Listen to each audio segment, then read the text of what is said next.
I just went ahead on here. It's actually going to, when all the numbers finally straighten up and the smoke clears, it'll be Yochanan 27, but we'll just, since we had Yochanan 24 part A and B, we'll just stick with that.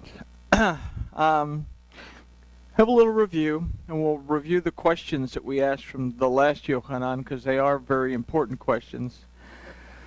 But we say that Yochanan was seeking to teach his community throughout the little scenarios that played out in his particular gospel. His gospel is different than all the others. Things are out of line as far as historically with the other gospels. So, and this one covers the concepts of teaching within it. So let's talk to our Elohim, and then we'll do a real quick review and take a look at, we're going to look at verses 14 through 18 in Yochanan chapter 7. That's got another million verses in that one as well. So, Father, thank you for this opportunity to study your word. We ask that you will open our eyes, open our ears, and open our hearts so we can understand your word, understand your timing, because in everything there is the right time. And we thank you for everything. In the name of Yahushua, amen. All right, Yochanan part 26. So from previous studies, we considered the following concept, and it's one that makes its presence known in the 4 verses that we're going to consider today. Because this concept is going to be a very important concept and should really be an important concept for us to keep in mind, that the day of Yahuwah, the final redemption, deliverance, and restoration has not arrived. Take the time before it does to consider where you are, and don't take paying attention to your condition lightly. That is our witness and testimony during the time of the Adam, that is not to be taken lightly. So whatever we do, whatever we say, whatever we think, the people that we encounter, we should take it with a level of seriousness, and don't take something lightly, because we don't know where that encounter came from, or we really don't know when the day of Yahuwah is going to begin. So again, our relationship is something that we shouldn't take lightly either. But so from the last study, we considered an idea that we exist within Yahuwah, our Elohim, and that we must always be aware of his presence. And we talked about this idea of Yahusha being at the feast, and it just happens to be the Feast of Sukkot, that reminds us of the world to come. But if we say that the kingdom is at hand, then we understand that now we can live in a condition similar to that of the world to come, but it is that recognition that we have that Yahuwah is always present. And again, it takes us back to what are the rules of that kingdom. So if we say that the Torah is the rules of that kingdom, then we have to be aware of why we believe what we believe, most importantly, but follow the rules according to that. So we asked several questions, and this is a list of them. It says, do I only consider Yahusha when I come to Torah service? Again, it goes back to, do I recognize that Elohim is always present at every moment of my life? Am I in a revolving spiritual state where Yahusha is preserved in one instant and becomes residue in the next? Am I pressing against the word and authority of Yahuwah, my Elohim? What is the status of our belief? When do we believe, or when are we prone to believe more than at other times? Are we only aware of Yahusha, or more specifically Yahuwah, our Elohim, during our religious time when we gather for Torah studies or for the festivals? Is this the only time that our Elohim is preserved? Is he simply a residue in our daily existence? That's a big question. Do we recognize that Yahusha is present in our day-to-day lives, and that we are not aware of his presence because we allow it to be hidden from us? And then do we fail to recognize the intimate counsel available to us from the word of Yahuwah because we fail to recognize that we are living within Elohim, or Yahuwah's tabernacle, not preserving the word of Yahuwah out in our daily affairs, but discarding it as if it were simply residue that we ignore? How far do we go throughout our day as far as paying attention to our, basically the rules of the kingdom, so to speak. And we concluded that last study with this idea. If you have a good relationship and are in covenant with Yahuwah Elohim based on his word, don't take the opinions of those that do not and simply seek to appear religious too seriously. And that concept and the concept that we opened up with, these are going to kind of take a pretty important role in what we're going to consider this evening. So the following verses that we're going to talk about are going to illustrate to us how teaching that goes against the established religious order is attacked by the religious authority. And this was an issue that the Yochanan community faced from two different fronts. And it's an issue that today affects Torah observant believers. I'm sure that nobody in this room has had any problems with doing the things that you do. I'm sure that friends and family just accept it with overwhelming joy in every aspect. But we're going to read verses 14 through 18, and then we're going to consider them individually. And my printer decided to do something really funky. I don't know if it was the printer or if it was just the way that it transferred over. So it's kind of an interesting look here. But it says, starting in verse 14 of chapter 7, "But when it was now the midst of the feast, Yahusha went up into the temple and taught. And the Yahudim therefore marveled, saying, How does this man know letters, having never learned? Yahusha therefore answered them and said, My teaching is not mine, but his that sent me. If any man is willing to do his will, he shall know of the teaching, whether it is of Elohim or whether I speak from myself. He that speaks from himself seeks his own esteem, but him that seeks the esteem of him that sent him, the same is true, and no unrighteousness is in him." So, what we have in the midst of this is several points that are going to basically give us teaching advice, how to approach the concept of teaching, how to put our ministry, because we're all ministers, we're all teachers at one point or another in our lives, whether we're sitting down with a Bible study and having that formal thing, or whether we run into the person in line at 7-Eleven or Walmart. We are always in that position where we are going to eventually share the Torah with someone. So it brings us to verse 14. Now, it says, but when it was now the midst of the feast of Yahusha went up into the temple and taught. But when it was in the midst of the feast, then Yahusha went up to the temple and taught. There's a whole bunch of different possibilities for this verse. What jumped out at me right away was Ecclesiastes chapter 3 that starts, and it says, "To all there is an appointed time, even a time for every pursuit under the Shamayim." And then it goes on with the lyrics from the famous bird song. So, to everything, there's a time to be born, a time to die, a time for this and a time for that, all the way down. But there's a right time and a wrong time. So let's consider a rather topical idea from this verse, but an idea that was important to the Yochanan community, and it's also important to the present-day believer.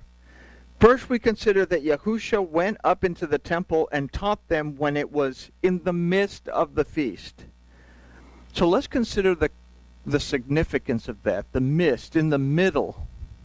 Okay? We consider the significance of timing in this. Too early. Not everyone has arrived. Too late, and people begin to leave because the line at Applebee's is going to get too long and they have to make it there before. So in the midst, or in the middle, there is a fullness of presence and people are willing to pay attention. What we can learn from this is that there is a right time and a wrong time to minister to and to teach people. We have to wait for the fullness of their presence. when they're ready to have ears that will allow them to hear. If we do not, we can easily turn them away from anything that is said. So, what a topical point that we can take from this, it's the midst of the feast, the middle time. Not too early, not too late. And when we consider our relationship with other people, do we ever jump the gun and hit them with things that they're not quite ready for? And before you know it, they've put up defenses and they're starting to turn away. Or we hit them after it's too late when they really don't care. So there's a right time for everything that, in order for us to minister effectively, the timing has to be right, so to speak. So let's take a look at verse 15. The Yahudim therefore marveled, saying, how does this man know letters, having never learned? So topically, I think everybody in the room's kind of hopefully starting to think, okay, how can this guy know anything? He hasn't learned anything. He doesn't have the seminary degree, and he doesn't have all those degrees in ancient history and languages and all this. How does he know? So the Yochanan community was a mixture of different levels of education. Yahusha was the son of a carpenter. What background did he have to teach anyone? We read in the Gospels that Yahusha taught as one who had authority. We also read that Yahusha was very much in tune with the Father, and from previous chapters we read that he himself spoke what the Father gave him to speak. This concept is going to be elaborated on in the next couple of verses. For the believer today, there is an enormous amount of information that will aid in being well versed in Scripture. But it is during the time of prayer, as we're going to see, that yields the most important information when it comes to teaching and ministering. And this is very important, because we can read a verse that we just kind of dismiss as, okay, he was there at the middle part of the festival is when he got there, and then he started to teach, and we can just dismiss that, okay, let's get on to something important. Or we can look at that and say, what can I learn from this? And then, having been in prayer and being spiritually connected, allow the Ruach to guide us and say, okay, consider the idea of teaching at the right time, that your timing has to be right. So our connection to our Elohim is just as important as our being able to have that great background education and all that other stuff, or it's just as important as us reading through the Bible, every 60 days or whatever. Some people are those marathon readers. How many times can you read through the Bible in a year? But so having that prayer time, because it's with the Ruach that yields the important information when it comes to teaching and ministering, regardless of educational background, people are always going to ask, where did you study? This becomes the stumbling ground for many. A common misconception is that only having been formally taught can one teach, or does anyone have the authority to teach? So that brings back to the question, do you believe that Yahuwah Elohim exists? If Yahuwah Elohim exists, is it possible, just possible, that the person who is talking to you or teaching you or enlightening you as to what the Scriptures say, if Yahuwah Elohim exists, then the possibility that this person has received more information from the Spirit is also got to be a very real possibility. And it turns around that if I have to teach someone, or you have to teach someone, or minister to someone, regardless of the background education that you may have, it is the Ruach that's ultimately going to lead you in the right direction to be able to say the right thing at the right time. So it goes back to, we have to be aware of the presence of our Elohim, which takes us back. Do I believe that Yahuwah Elohim exists? Or am I only depending on whatever it is that I have hanging on my wall, or all the education in the world that I have? If it was something that people truly believed, then the concept that someone has the authority of Yahuwah Elohim and has been instructed by him to speak would not be a ridiculous notion if they believe that Yahuwah Elohim exists. Ultimately, as the one who is hearing the message, who has the responsibility to test and validate the message being taught. So, again, regardless of how educated the person speaking to you is, the end result is that you are ultimately the one responsible for the information that you receive, because it's up to you in the long run to validate it, test it, and make sure it's right. And unfortunately, that goes to everyone, and some people hear whatever it is that they hear, and since Elohim only exists, or God only exists for a few hours on Sunday, they don't bother to validate anything, and then we end up in this big deception type thing that goes on. So ultimately, it is the one who is hearing the message who has the responsibility to test and validate the message being taught.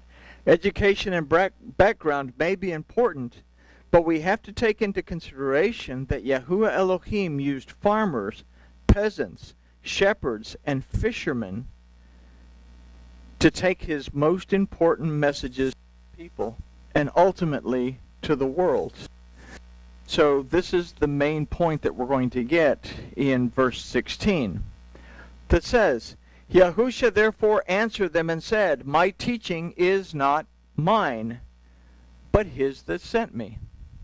So again, if we look at this and we understand what's going on, what are we learning? Are we learning someone's point of view?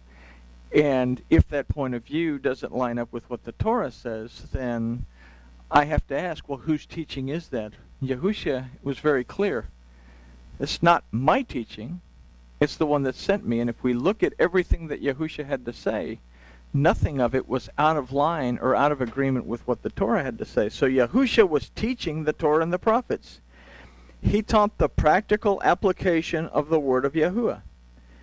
His teaching was not unique or different. It was simply honest, unlike the halacha that was being taught by the religious authority. He did not teach dogma. He taught Torah and how to put it to use. And that's the big, big thing. He taught us how to apply the word of Elohim to our lives. And this is one of the things in that until heaven and earth pass away, not one jot or one tittle of the Torah will pass away until all things are fulfilled. We say, oh, well, he's going to fulfill the whole Torah on the cross thing, because that's the dogma that we get. But what he's saying is, nothing is going to pass away, and I'm going to show you how to do it, because it can be done. Moses said it's not too hard for you. We have 10 little commandments that we have to follow. But the rabbis in the halakha turned it into 613 commandments, and then they started to expound on that in 6,000 plus pages of Talmud. So now we have all this confusion. Now, what can we do on Shabbat? What can we not do on Shabbat? Can we turn on a light switch? Can we start the fire? Can we turn on a switch to start the oven? Can we walk more than 1,000 feet? So, anyway, he taught the message of Yahuwah Elohim. Something that we have to consider from this is that any teaching that goes against the grain of established dogma is going to be considered wrong, even if it's the very word of Yahuwah Elohim. And this is actually demonstrated in one of the stories from the Talmud. And we've talked about it, the disagreement between Rabbi Eliezer and the rabbis. When he said that the oven was clean, they said it wasn't clean. And Rabbi Eliezer heard all these miracles, and even the voice of Elohim speaking from heaven and saying, listen to Rabbi Eliezer, he's right. And they say, it doesn't make a difference. Even if Elohim himself tells us from the Shamayim that it is clean, or it is unclean, we are a majority of rabbis, and we supersede what Yahuwah Elohim has to say about his Torah. So, again, if you're teaching, or if any teaching goes against the grain of established dogma, it's going to be considered wrong, even if it's the very word of Yahu Elohim. The Yochanan community lived according to the teachings of Yahusha, the practical application of the Torah.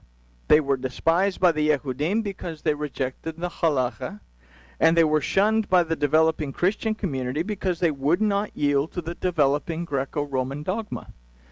So, you talk about being caught between a rock and a hard place. I'm listening to the words of the Master. This is what Yahusha said.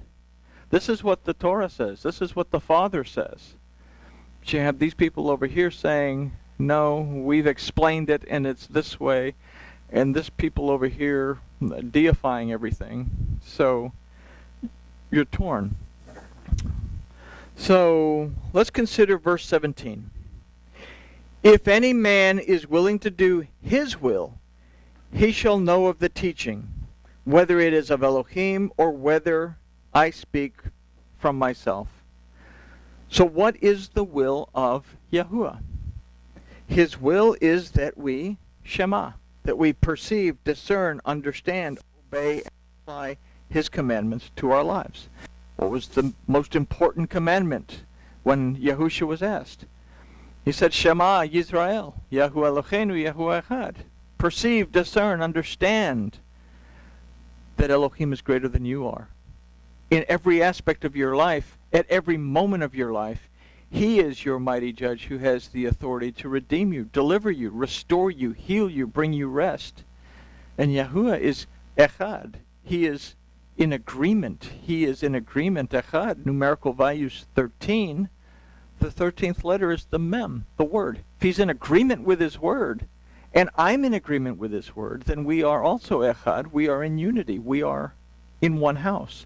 So it's a important thing that we understand that the will of the Father is that we perceive, discern, understand, obey, and apply his commandments to our lives.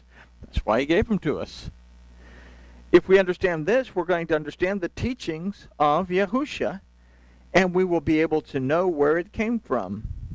This applies to any teaching.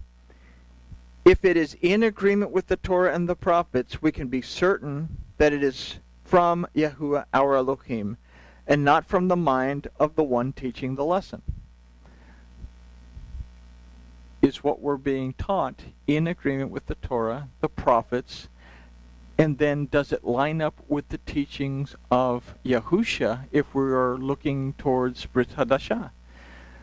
If it's out of alignment anywhere, then we really seriously need to consider it. But it goes back to what we considered a minute ago, is that ultimately it's the one that's hearing the teaching that has the responsibility to validate what he's learning.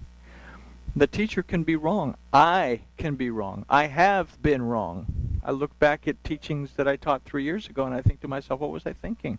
I want to pick up the phone and call everybody that I taught. Well, not 3 years ago, but 5 years ago, 10 years ago. Pick up the phone and say, hey, I was wrong. Freaking out, wigging out, and stressing out. But that's the importance of, at the end of every study, when I say, are there any questions? Because it's the prime time for anyone to voice a disagreement, so that I can learn and I can look at it and say, well, this is why I thought this way, or you're right. And I was talking to Trina the other day that I've been looking at the Amazon reviews. I get the 2 good reviews, and I told Trina, I hope that I start to get bad reviews, critical reviews, because that's the only way that I'm going to learn what other people think about what I've put in that book, so that I can re-examine it and say, they're right, and then put in a disclaimer and all that other stuff. So, but anyway, it's very important that whatever we learn, we are the ones responsible for validating it. So the Yochanan community, again, lived according to the teachings of Yahusha, the practical application of the Torah, and they were despised by the 2 opposing groups that surrounded them.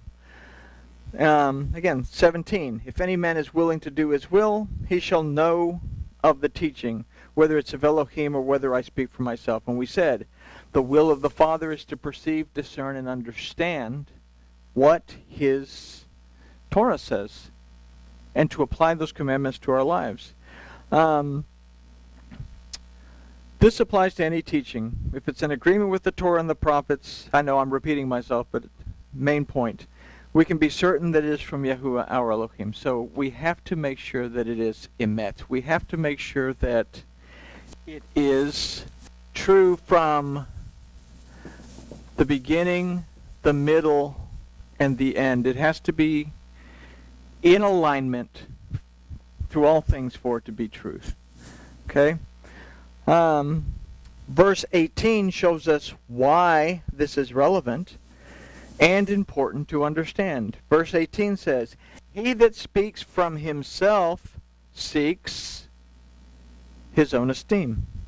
But he that seeks the esteem of him that sent him, the same is true, and no unrighteousness is in him." So, if I'm looking to convince everyone that I am all that in a bag of potato chips, then somebody really needs to look at what I'm teaching. And if any teacher is trying to show that they are really great, then we really need to examine what that person is teaching, because if someone's looking to self-honor themselves, then that becomes a problem, because oftentimes we come up with very drastic and very serious scenarios that we end up with this thing called, well, in Hindu circles it's called guru worship, but it's the same thing. We have people that worship their pastors, or they worship their teachers, and that becomes a problem, because if my pastor doesn't say it, it can't be right.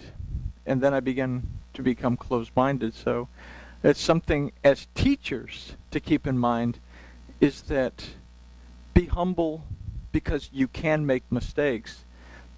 Once a teacher starts to think that I'm great, I never make a mistake, and you need to listen to everything I say, and the community that he's or she is teaching starts to buy that, then we get into a very serious thing, and then it becomes a cult. So, all right. So when the one teaching is seeking to be honored through his own teaching, then according to Yahusha, his intent is questionable. If, on the other hand, the one teaching is seeking to esteem and revere Yahuwah Elohim through his teaching, then the teaching deserves consideration. Now, said it deserves consideration doesn't necessarily mean that the teaching is right. Again, it falls back to the one that's listening to the teaching is the one that's ultimately responsible for going back and making sure that it's right, regardless of how great it sounds. Okay? Now, Yahusha gave a very important command prior to his final departure. So let's consider these verses from Matityahu, from Matthew, chapter 28. It says, "And Yahusha came and spoke to them, saying, All authority is given to me in heaven and in earth." So the Talmudim that were there, Yahusha speaking to them prior to what we call the ascension.